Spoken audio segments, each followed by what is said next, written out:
AFC Asian কাপের মূল পর্বে খেলার আশা আগেই শেষ হয়ে গেছে বাংলাদেশের। তবে বাছাই পর্বটা ইতিবাচকভাবে শেষ করতে চায় দলটি। লক্ষ্য সিঙ্গাপুরকে হারিয়ে টেবিলের দ্বিতীয় স্থান নিশ্চিত করা।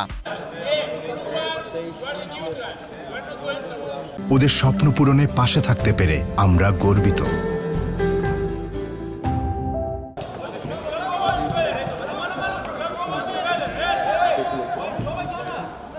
এবারের ক্যাম্পে শুরু থেকেই যোগ দিয়েছেন সামিদ সোম। দলে আছেন জায়ান আহমেদ ও ফাহমিদুলও। তবে ক্লাব ফুটবলের ব্যস্ততার কারণে ঢাকায় দলের সঙ্গে যোগ দিতে পারছেন না হামজা চৌধুরী। তিনি 22 মার্চ ভিয়েতনামে গিয়ে সরাসরি দলের সঙ্গে যুক্ত হবেন। বাংলাদেশ জাতীয় ফুটবল দল 26 মার্চ ফিফা প্রীতি ম্যাচে ভিয়েতনাম এবং 31 মার্চ এশিয়ান কাপ বাছাই সিঙ্গাপুরের মুখোমুখি হবে। দুটি ম্যাচকে সামনে রেখে মঙ্গলবার থেকে জাতীয় দলের অনুশীলন শুরু হয়েছে। 17 তারিখ বসুন্ধরা কিংস অ্যারেনাতে কৃত্রিম আলোতে দ্বিতীয় সেশন সম্পূর্ণ করেন জামাল ভুঁইয়ারা।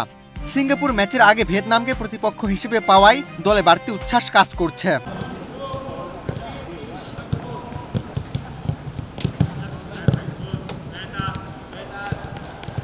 সিঙ্গাপুর ম্যাচের আগে ভিয়েতনামের বিপক্ষে লড়াইকে বাড়তি প্রেরণা হিসেবে দেখছেন খেলোয়াড়রা। এবার সামিদ সোমকে আগে থেকে পাওয়ায় ম্যাচে আরও ভালো কম্বিনেশন আশা করছেন শেখ মোরসালিন।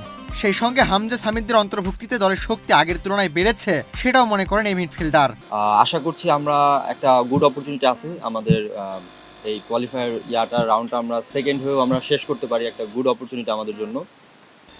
আশা করছি আমরা ম্যাচটা জিততে পারলে আমরা সেকেন্ডে থাকবো ইনশাআল্লাহ। জন্য স্পেশালি বিএফএফকে থ্যাঙ্ক জানাতে চাই যে এরকম সিঙ্গাপুরের আগে আমরা ভিয়েতনামের ভালো একটি টিমের সাথে আমরা ফ্রেন্ডলি ম্যাচ খেলার সুযোগ পাবো।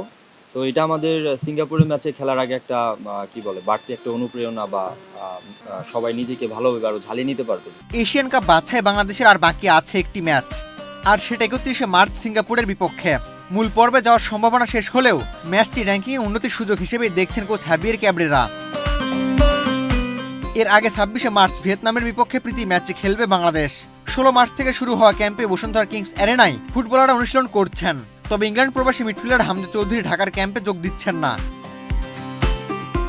31 মার্চ চ্যাম্পিয়নশিপে শেষ ম্যাচে খেলবে তার দল লেস্টার সিটি। সেই ম্যাচ শেষে 22 মার্চ ভিয়েতনামে দলের সঙ্গে যোগ দেবেন হামজা। দলের অন্য সদস্যরা 20 তারিখে ভিয়েতনামের উদ্দেশ্যে রওনা দেবেন।